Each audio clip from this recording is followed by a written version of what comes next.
I was in a conference room in Portland when the text came through. 300 miles from the cabin. 7 years since I'd bought it with my inheritance from Mom's side of the family.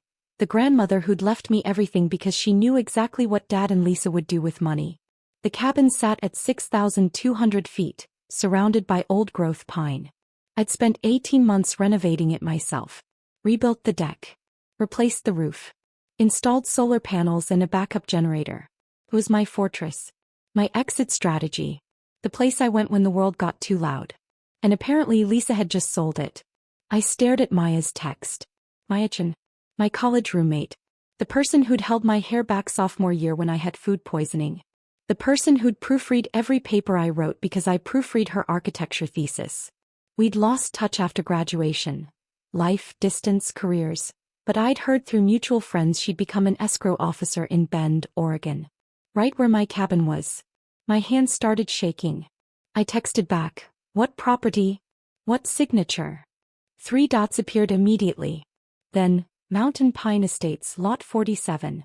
$890,000 sale. Closing Friday. Your sister listed it. But I've seen your signature on 100 documents from college. Student loans, apartment leases, that awful car we co-signed for. This isn't even close.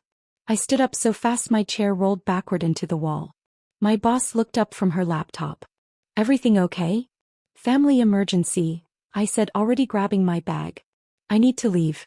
Now." The drive to Bend took 4 hours. I spent the first hour calling my bank, my attorney, the county recorder's office. The second hour pulling up every document I had on my phone. The original deed, the property tax receipts, the insurance policy.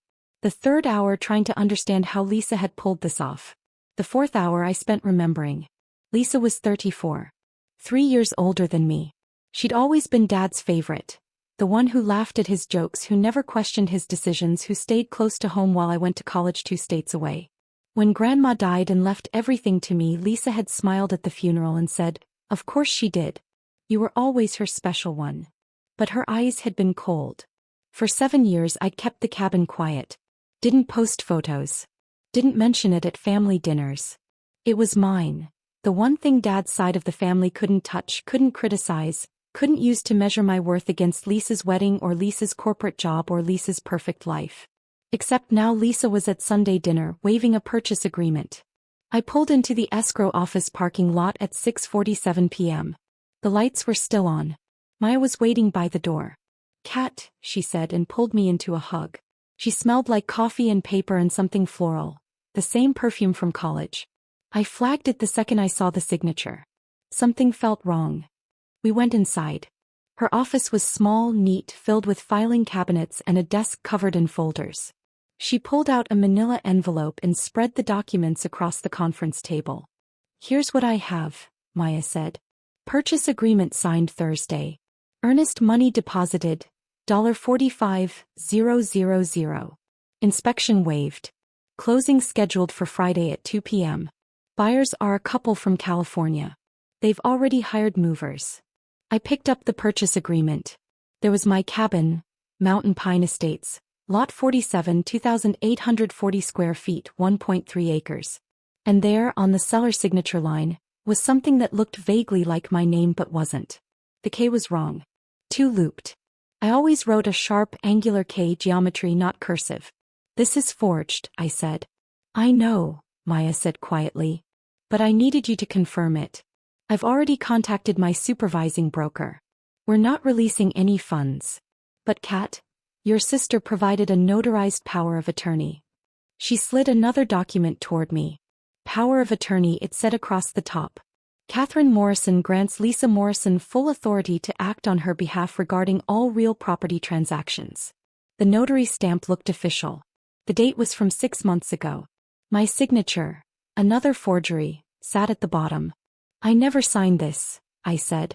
My voice sounded distant, hollow. "I've never given Lisa power of attorney for anything." Maya pulled out her phone. "I need you to make an official statement. On record. Then I'm calling the police." The Deschutes County Sheriff's Office took my report at 8:15 p.m. Deputy Morrison, no relation, was thorough, methodical. He photographed the forged documents. Took samples of my real signature from my driver's license, credit cards, the deed I'd brought. Called the notary whose stamp appeared on the power of attorney. The notary had never met me. Had never notarized any document for Catherine Morrison. Her stamp had been reported stolen 3 months ago. This is real estate fraud, Deputy Morrison said. Felony forgery. Potentially elder abuse if your father was involved. We'll investigate immediately. My father, I said slowly. He was at the dinner. When Lisa announced the sale. Did he seem surprised? I thought back to what Maya had told me over the phone during the drive. Lisa had announced it at Sunday dinner, the weekly ritual at Dad's house that I'd skipped for 2 years. Too busy, I'd always said. Too much work. Really, I just couldn't stand watching Dad beam at Lisa while looking through me. I don't know, I said honestly. I wasn't there. Deputy Morrison nodded. We'll need to interview both of them. Do you have a place to stay tonight? Maya raised her hand like we were back in Professor Chen's economics class. She's staying with me. Maya's guest room still had her old college posters on the wall. The Killers. That indie film we'd loved. A photo of the two of us at graduation, arms around each other, laughing. I can't believe you kept this, I said, touching the frame. You were my best friend, Maya said simply. Then life happened. But when I saw your name on that closing document today, I thought, this is my chance to be a good friend again. By stopping someone from stealing your entire inheritance. I sat on the bed. It was 11 p.m. My phone had 17 missed calls from Dad. 12 from Lisa. I hadn't listened to any of the voicemails. They've been collecting rent from me for years, I said suddenly. The words just came out. Not for the cabin, I bought that outright. But before that, when I lived with Dad after college while saving up, he charged me $900 a month for my old bedroom. I paid every month for 3 years. $32,400 total. Maya's eyes widened. That's... Market rate for a room would have been $400, maybe $500. I was paying nearly double. But Dad said it was teaching me responsibility. Lisa would visit and say, see, Dad's being so generous letting you live there. Like I wasn't paying rent.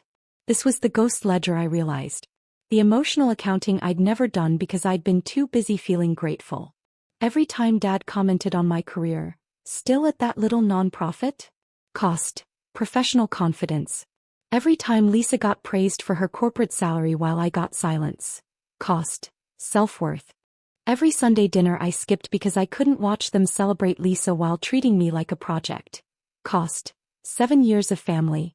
They made you feel like a burden, Maya said softly, while profiting from you. And now Lisa's trying to take the one thing I have that's actually mine. I looked at the photo on the wall, us at graduation, before I learned what my family really thought of me.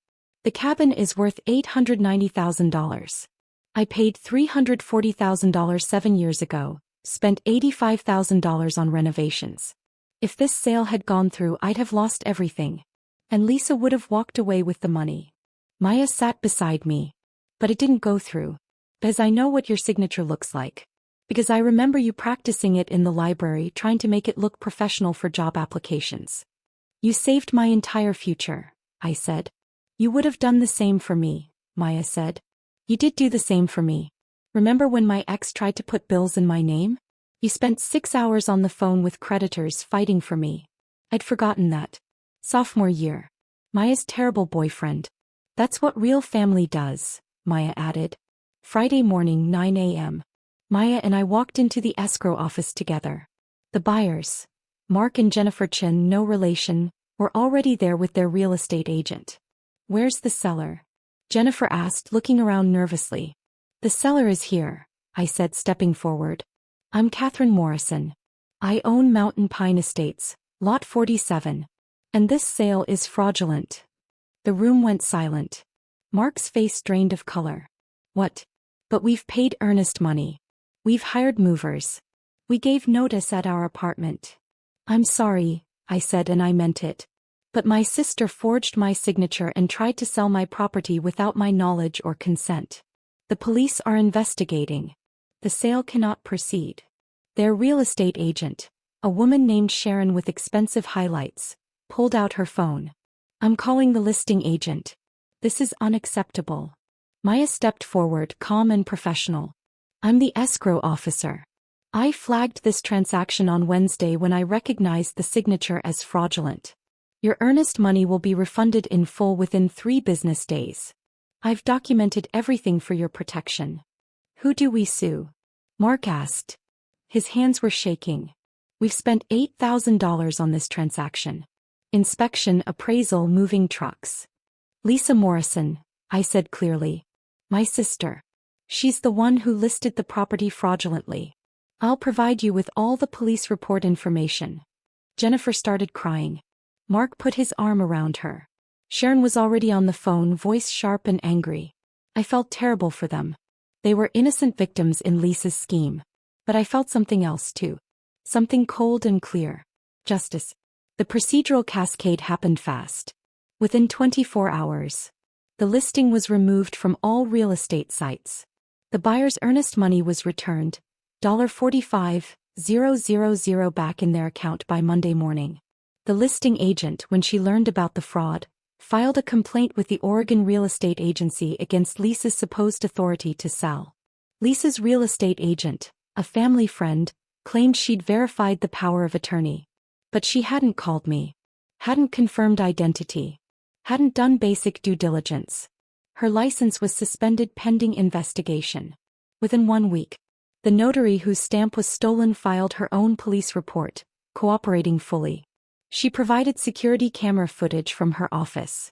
The footage showed a woman matching Lisa's description entering 3 months ago during a busy afternoon, approaching the desk while the notary was with a client. The timestamp matched exactly when the stamp was reported missing. Detective Barnes, assigned to the case, brought me in to review the footage. It was definitely Lisa. Same blonde highlights. Same confident walk. Same smile she used when she wanted something from Dad. She planned this, Detective Barnes said. Stole the stamp. Had the power of attorney forged. Listed the property. This wasn't impulsive. Criminal charges were filed. Forgery in the first degree. Theft by deception. Attempted fraud. Each charge carried 5 to 10 years. Within 2 weeks, Dad called me. I let it go to voicemail. Then I listened. Kitty, honey, we need to talk. Lisa made a mistake. We thought you'd abandoned the cabin. You never mentioned it. We thought maybe you wanted to sell it and needed help. This is all a big misunderstanding. Can we talk? Family should stick together. I saved the voicemail. Sent it to Detective Barnes. Because Dad had said we thought. Not she thought. He'd known. Within 3 weeks.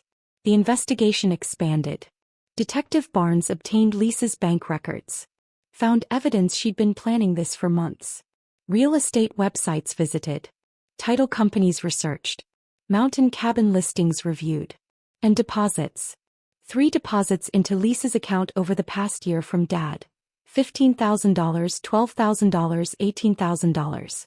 When questioned, Dad claimed they were gifts. But Detective Barnes found text messages on Dad's phone, seized with a warrant, discussing the cabin plan and splitting the proceeds. Dad was charged as an accessory. Conspiracy to commit fraud. Within 1 month, Lisa's attorney negotiated a plea deal.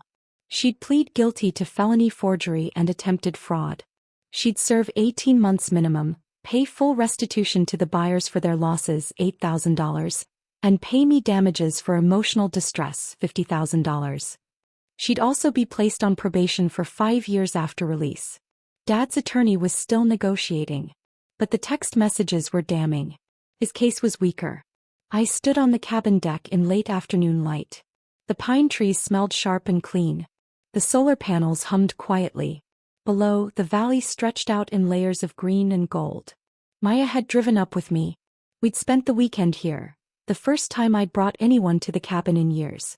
This is why she wanted it, Maya said, looking out at the view. This is worth more than money. She never asked to visit, I said. Not once in 7 years. She didn't want the cabin. She wanted to take something from me. Maya leaned against the railing. Can I ask you something? Why didn't you tell your family about this place? I thought about it. Really thought. Because I knew, I said finally. I knew that if they found out, they'd find a way to take it. To diminish it. To make me feel guilty for having it. Dad would say I was being selfish, keeping it to myself. Lisa would calculate its value and resent me for it. so I kept it secret. My one place where their judgment couldn't reach me. That's not family, Maya said. That's survival. He was right. For 7 years I'd been in survival mode around my own family. Keeping secrets. Paying excess rent without questioning. Skipping Sunday dinners because it hurt less than attending. Accepting their treatment because I thought that's what family was. But real family, the kind Maya had shown me, doesn't steal from you. Doesn't forge your signature. Doesn't plot for months to take your inheritance. Real family recognizes your handwriting from college and stops a crime. 6 months later, Lisa was serving her sentence at Coffee Creek Correctional Facility. She'd sent one letter. I hadn't opened it. Dad took a plea deal. 6 months house arrest, 3 years probation, $25,000 in restitution to me for his role in the conspiracy. He tried to call twice. I'd blocked his number.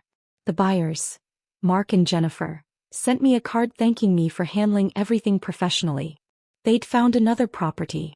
Smaller, cheaper, but theirs honestly. We'd connected on social media. They seemed like good people. The cabin was still mine. Still secret mostly. But now Maya visited regularly. And I'd invited 2 other college friends. People I'd lost touch with but who'd reached out after Maya posted a vague story about stopping fraud. My chosen family slowly rebuilding. I sat on the deck with Maya on a cold November evening. We had blankets, hot chocolate, and a fire in the pit I'd built last spring. I've been thinking about something, I said.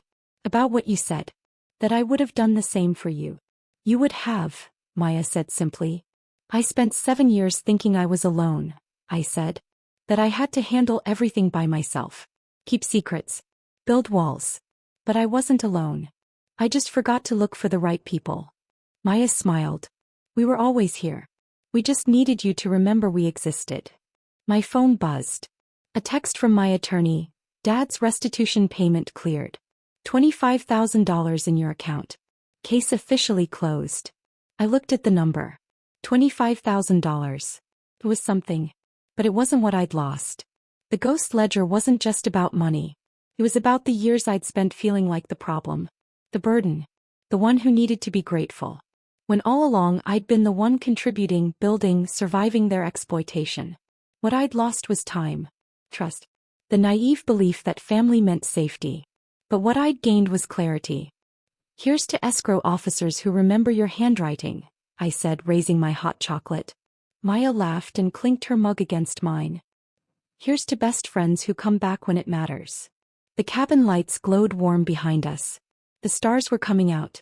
And for the first time in 7 years, I wasn't afraid someone would take this from me. Because the people who tried had lost everything. And I was standing in my fortress, surrounded by real family, watching them burn.